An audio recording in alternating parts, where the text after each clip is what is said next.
It's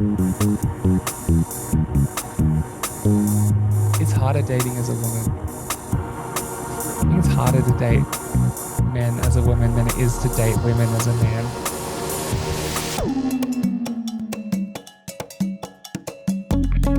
The Change Podcast. Everything changes, everything stays the same.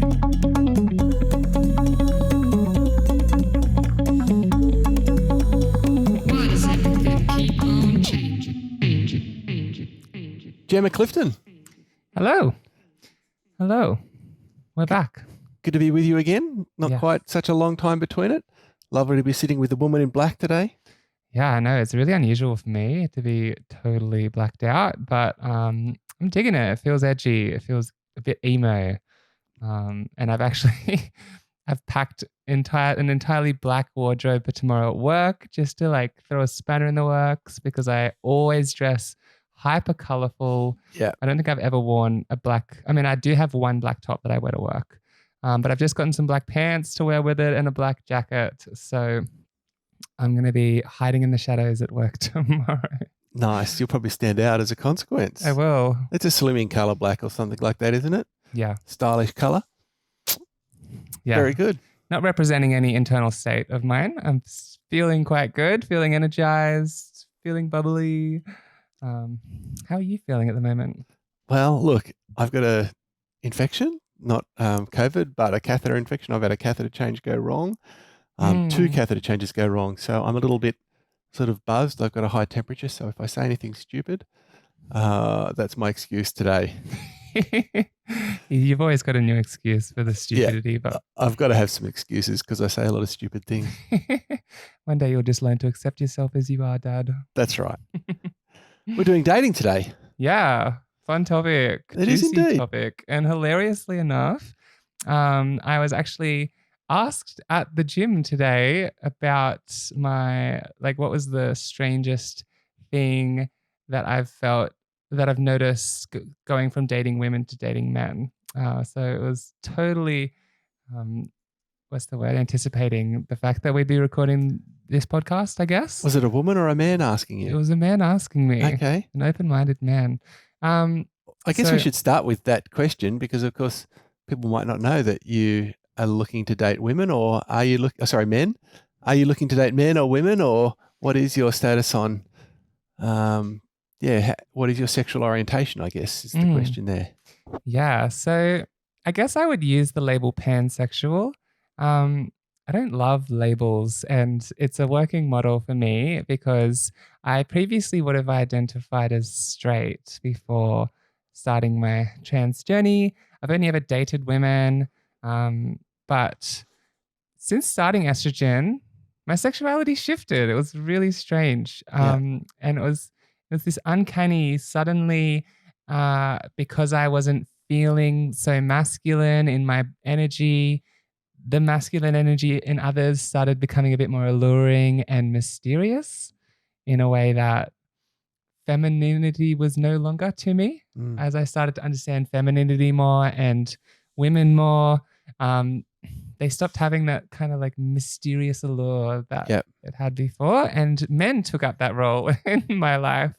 And I suddenly found myself noticing male bodies more, just how muscular they are, and really being captured by it. Is because it's striking. It doesn't make sense that men are so large and so beefy, and yet they can do so much with their body. Like if you're looking at the two types of bodies, it should be women that should be able to like throw their bodies around so much.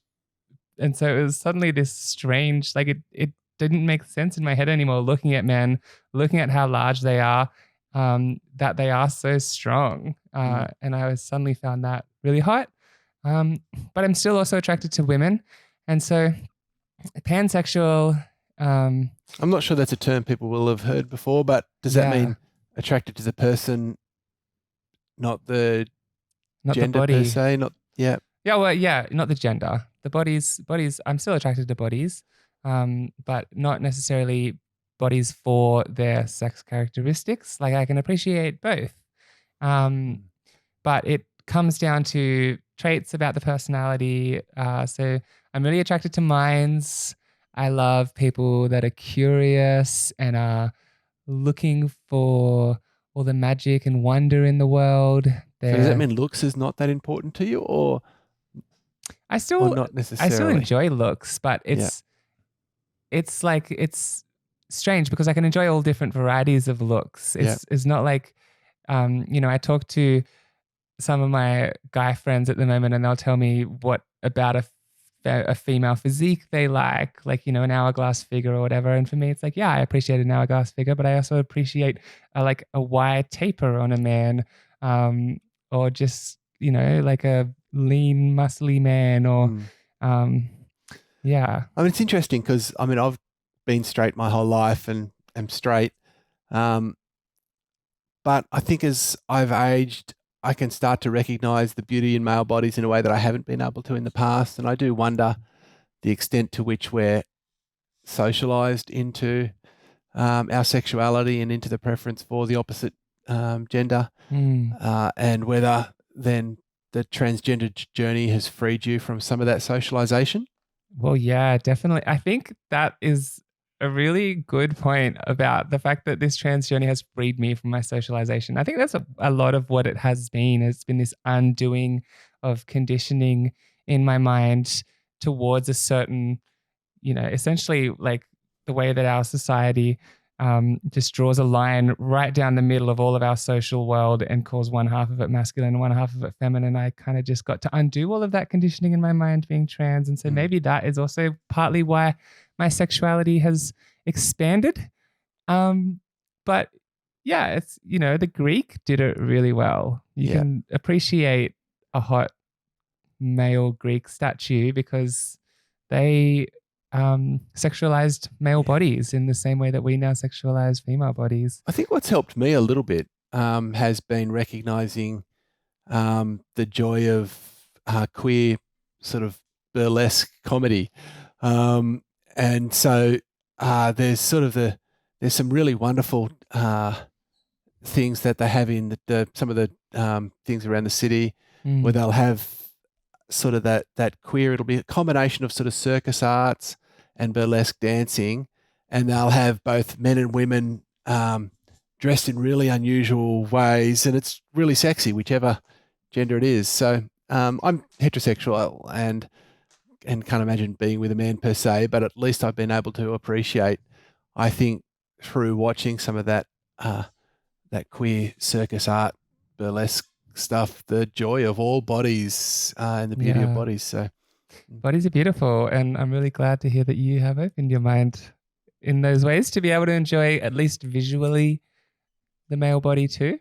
yeah, We do go to a few of these events together, these kind of queer burlesque events, and it's one of the funny things about our family is that I don't think they would have been things we would have gone to in our Christian background. They Yeah. probably would have been seen as,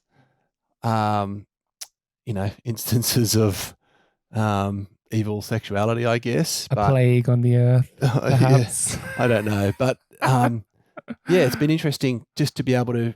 This is with Ellie and yourselves and others, just be able to enjoy. I've dropped Ellie in it there. I'm not sure whether she wants to be dropped in it, but just to be able to enjoy the beauty of bodies, women and men, as a family together. It's a slightly odd activity, maybe, but it's been fun, hasn't it? Well, it's theatre. Yeah, it is. It's theatre and comedy. It's funny we draw these arbitrary sexiness. lines and things. Yeah. And like a lot of what is fun about it is the dance, is the skill that they have, is the comedy that they play. Like there's an incredible, like one show that stands out in my mind is that woman who was wearing the metal chastity belt and she had a grinder. And, it was this whole play on modesty and, banning female sexuality. And she's got a grinder and she's trying to break out of the chastity belt, but it looks like going everywhere. She's using a vibrator and it's this very visceral explosion of like sparks. Yeah. That is quite metaphorical. Yeah. For the female sexuality and orgasm. So things like that. Just hilarious. It was so funny to watch. Yeah. Great fun. Yeah. So, all right. Well, let's talk about dating. So I understand you've been mostly looking to date men in recent months, and that it's been an enjoyable but also quite frustrating experience. So where do you want to start with your dating journey? Yeah. Have you been using dating apps, or is this people you've met, out and about? Yep. So I've actually, I was initially focusing more on men to explore the curiosity of like, okay, what are these feelings in me? How far do they go? Can I love a man? Can I be in a relationship with a man? And now that you've got different body parts as well, I guess, to be able to Also, yeah, experience, to play. that other side of the body parts. Yeah. Yeah. But yeah, to, I guess, preface, I have the journey I went on with dating men on dating apps was a bit alarming, I guess. It was quite shocking. And I have since removed men from my dating apps. And now I'm focusing on women and non binary people on dating apps. And is that, do you think, because men have exclusively. particular or men have particular assumptions about what they're wanting on dating apps, or do you think it's because men have particular assumptions about transgender people on dating apps, or what do you think is driving that? Because I think it could be both of those things. Like what's driving it for me is just that I just wasn't having good experiences. Yeah. And I think it's a really commonly spoken about thing in girl groups is that men on dating apps are not seemingly there because they're wanting relationship or anything real and deep. A lot of the time it is dating apps are amazing, but they have enabled this really single serving style of dating where there are men in their 30s and older who, instead of looking for partners to settle down, they're really happily in their own independent flow. They're working, or they've got their own business and they're really busy, and they're just using dating apps to have those casual sex, intimacy. But was that just the apps you're on, do you think? Because I mean, I do hear people end up with partners from dating apps, but I mean, I also hear I was on all the apps. Right. So, okay. Yeah. Yeah. The apps I was on being dating apps. I've had no app experience, you see, because this was way later than these things went around in my dating days. So yeah. But no, I think, and I definitely never trying to generalize. I'm sure there are plenty of men that are actually looking for love on there, and you do hear about people meeting on dating apps and deleting the dating apps. Yeah. From then on, but because they're tired of them, but it worked out for them. Yeah. So do you want to give some examples of one or two bad experiences you had? Yeah. Well, maybe I'll start with answering that question that I answered at the gym, because I think that was a nice starting place. It was a good question. So, for a reminder for people, the question was, what was the biggest thing that surprised me going from dating women to dating men? And my answer was how infrequently men treat me like a person straight away. It was actually quite surprising because, there were definitely, it's obviously more common on dating apps where the focus is around sexual connection. But there just really are a lot of men on dating apps who will go really quickly into telling you how you can please them. And the notorious unsolicited dick pic, which I thought was like a bit of comedy. It wasn't that common. It's so common. Right. It blew me away. I was like, how can this be such a colloquial, what's the word? Well, it just seems to me bizarre, because it seems that men have no idea what women want, because I would pretty well assume almost no women want the dick pic. So it's very bizarre that that's what's getting sent. Yeah. Am I right there that most women don't want these pictures? Definitely not unsolicited ones. Yeah. I think, there is definitely something to be said. If a person says, I'll send you a picture of myself, send me something back, that might be a different situation. Yeah, if there is a vibe there, if there's connection happening, and if it's going to be an artful picture, then it can be fun. Because we started by saying bodies can be beautiful and interesting. Yeah, bodies can be beautiful. They can be pretty hideous because they can also be hideous at the wrong angles. Yeah. So yeah, I had some great experiences with dick pics that actually caught me off guard. And I was like, whoa, that's actually really attractive. And it excited me. But I also had some really horrific ones. And it was so quick. If a guy's going to send you a dick pic, it's like within a few messages, and there's been nothing else said. Or they might say, hey, like, send me a photo of yourself, and then they'll just send their dick pic straight away. Whereas what you're meaning is, I want a photo of you dressed, please, or, yeah, or let's get to know each other, or let's generate some romance, or have some kind of like mystery or intrigue. Yeah. Like they can be sexy without being a dick pic, which is not sexy. Yeah. But, and I think there is this like, there's this little impasse between men and women in that men can be more direct and women often want more subtlety, I think. And that was something that I had to learn about my own sexuality. Like when I first started taking estrogen, my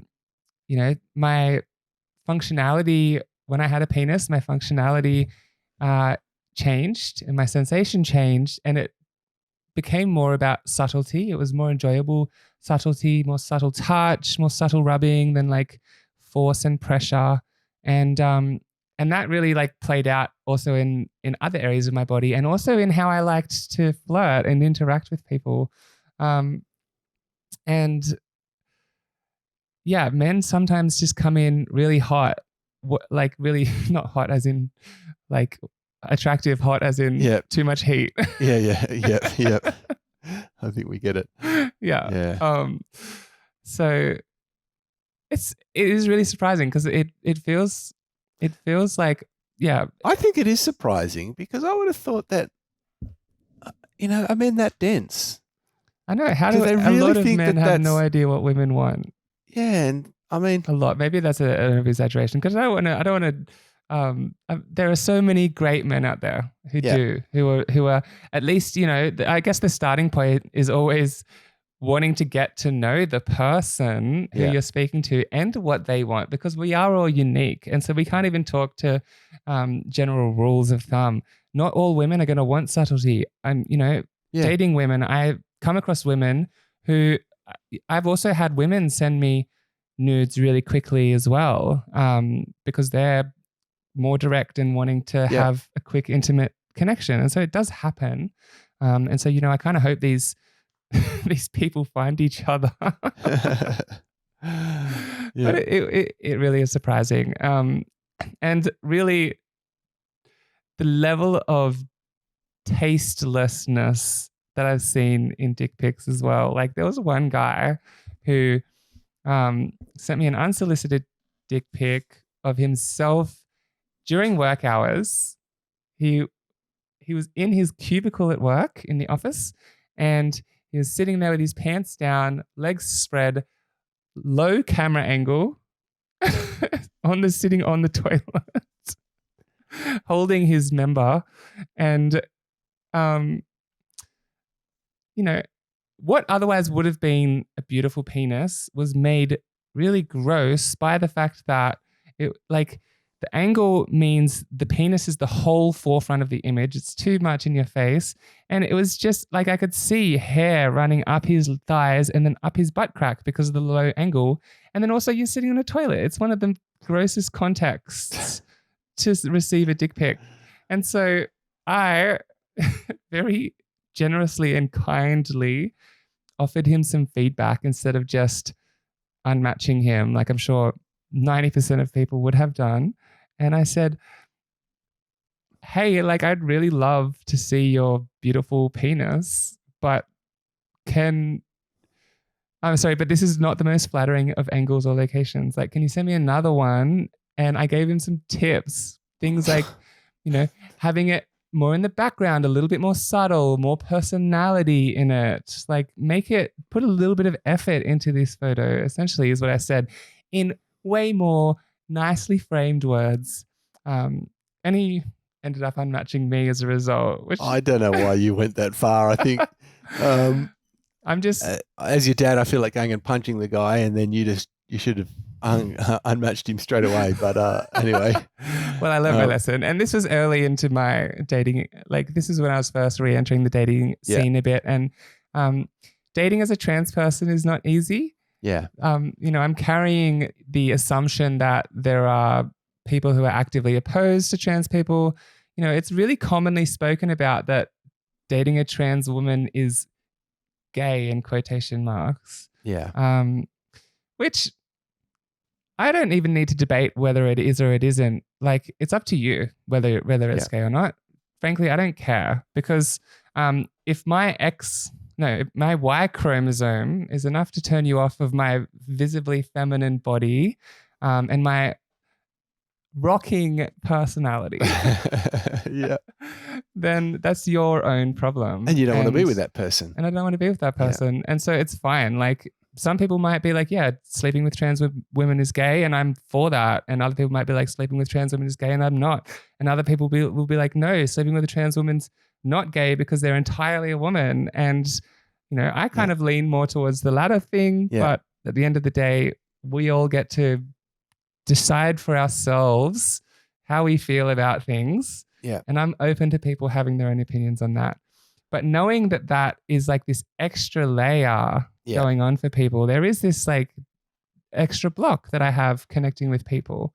And it's just like, it's unfortunate that we haven't yet socially come to accept that trans women are part of the dating scene and have their own unique beauty to offer to that space and to people. I got the impression that also that some of the guys responded to you as a trans woman in therefore aggressive sexual ways. Is that fair to say? Some of your descriptions were like, I couldn't imagine them responding to another woman that way.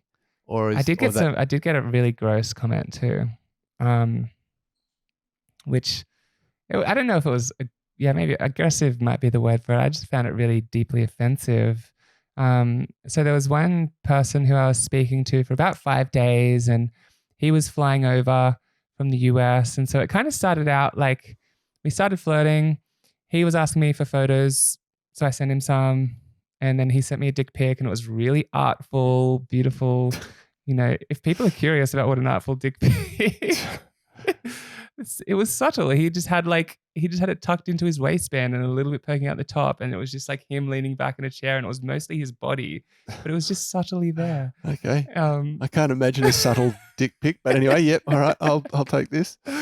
The girls out there are nodding. They're like, okay, yeah, I can see that.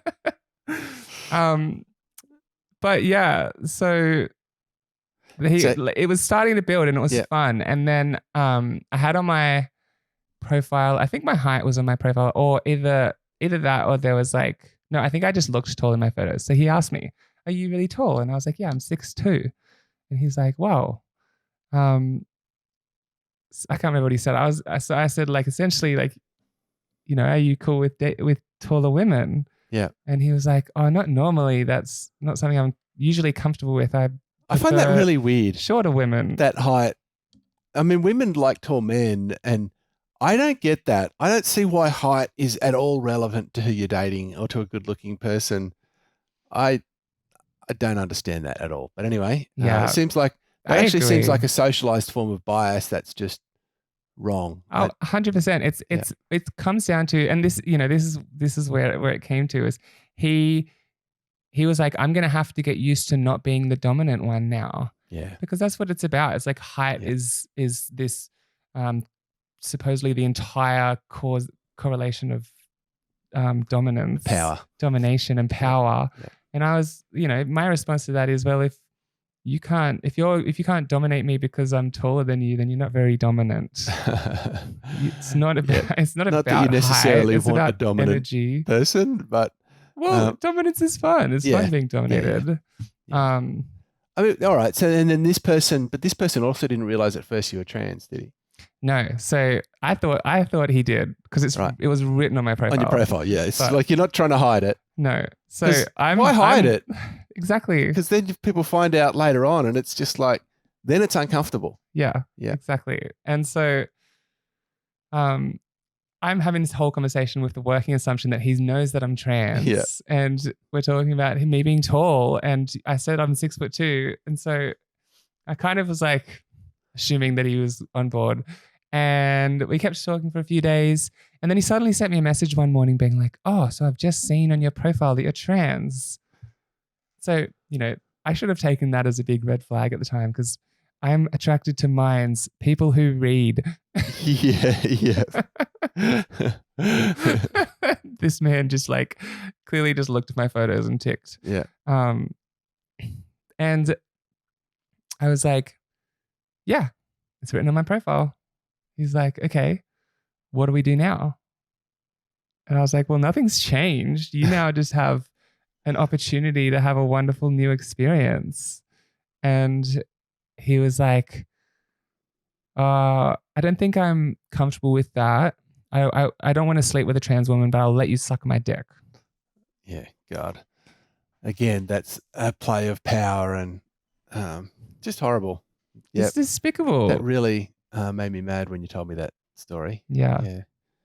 Yeah, and I was ropeable after reading that. I was furious. And because there was just no justice in it. It was like the height of offense to make it out like it's some kind of privilege to suck your penis. Yeah. And then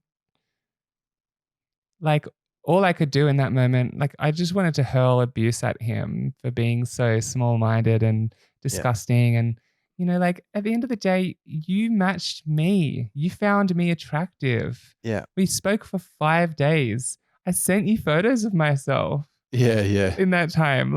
It's not until you've read it and discovered you got caught on a letter. Yeah. On a label. Yeah. And so, yeah. I just unmatched him, but I was pretty. So you've stopped dating, it. or you've stopped the apps looking for men at the moment. Yeah. And then did you try looking for women, or you're actually just having a rest from dating at the moment, or what's the current either app or dating experience for you? Because you're not actually with someone at the moment, are you? No. No, and I'm actually for a little while I was feeling a little bit of a scarcity feeling with that. I really wanted a partner because of, I guess, what all of the affection and validation that offers. Yeah. I think I was feeling quite insecure in myself as a trans person and feeling like if someone just loved me, then I would feel beautiful. Then I wouldn't feel like I had to, like I was wrong in any way. And that was just me trying to offload the work of learning to love myself into someone else's lap to love me. So I'm kind of lucky that I didn't find anyone in that time, I think, because it's a really common thing that people just go from relationship to relationship and don't have to do that work. But yeah, I kind of just I slowed down a lot on the dating apps after a series of experiences with men that I was like, I don't know that I'm necessarily enjoying this. And I decided to just try and focus more on meeting people in real life. So that's why I signed up for the gymnastics gym. And I've been trying to find more events that aren't just I don't want to meet someone in a warehouse party or at a bush stuff necessarily where it's late at night and they're in different states of consciousness and it's just not the best way to meet people. I really want to meet people where we're having a really engaging conversation.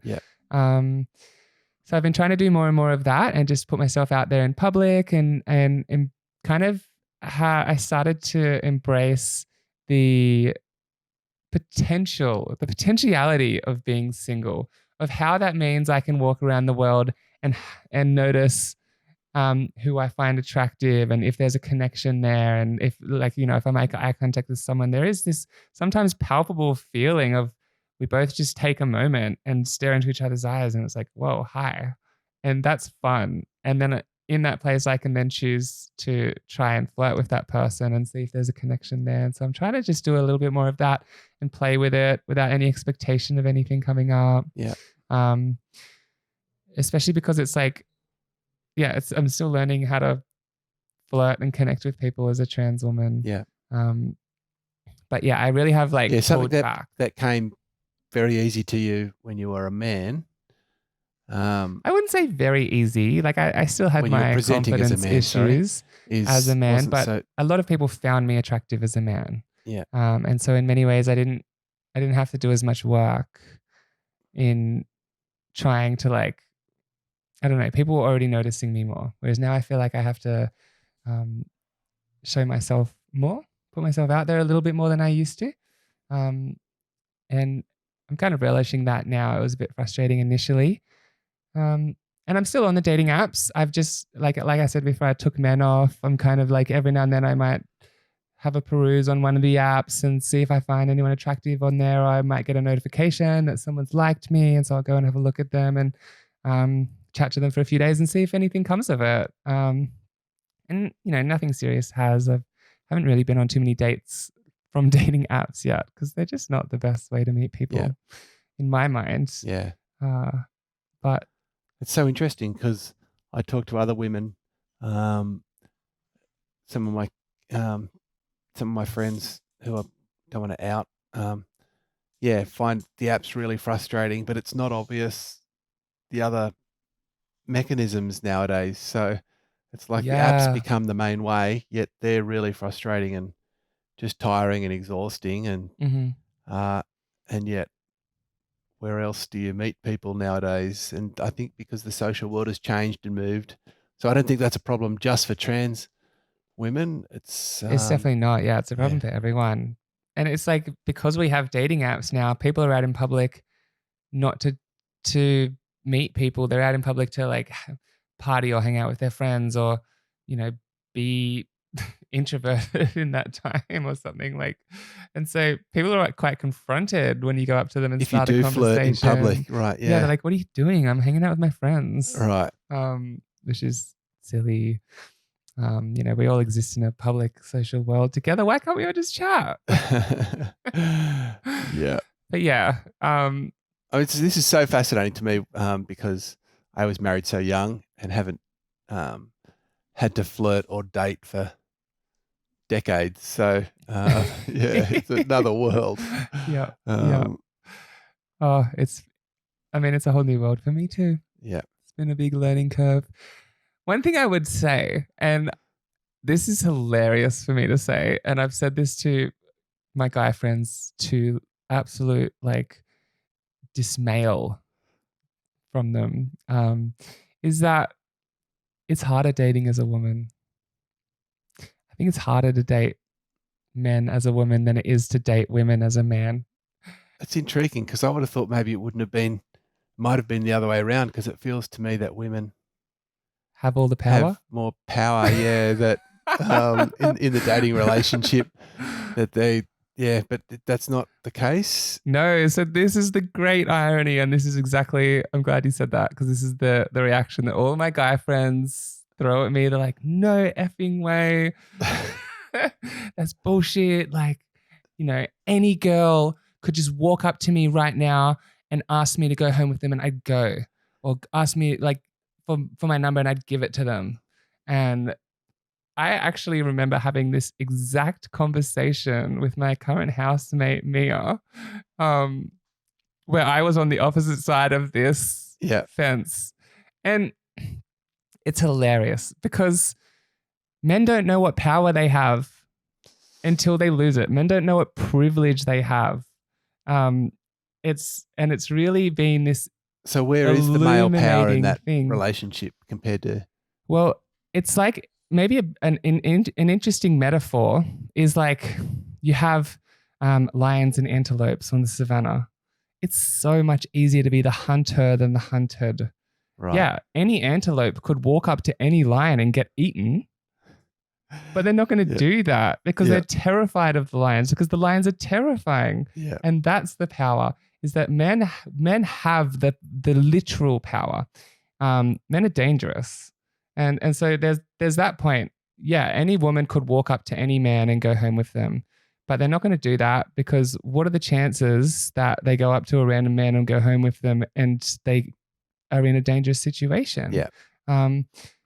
So women have to do a lot of recon on men to work out that man's safe, that they're not putting themselves into jeopardy just going on a date with that person. Yeah.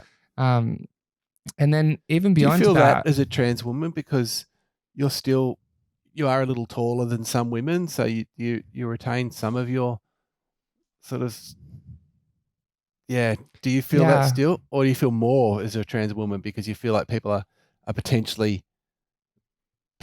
more hateful towards trans women, so it makes you doubly vulnerable? Definitely both of those things are equally true. Multiplicity of truth in this case. Because it's interesting, because this is a big question. I have never been taught to be afraid. Yeah. And that's another huge privilege that men have, is if you look at the two different ways that men and women are raised, women are grown up being taught, be afraid. Like when you go out into public, hold keys between your fingers, don't walk through parks in the dark.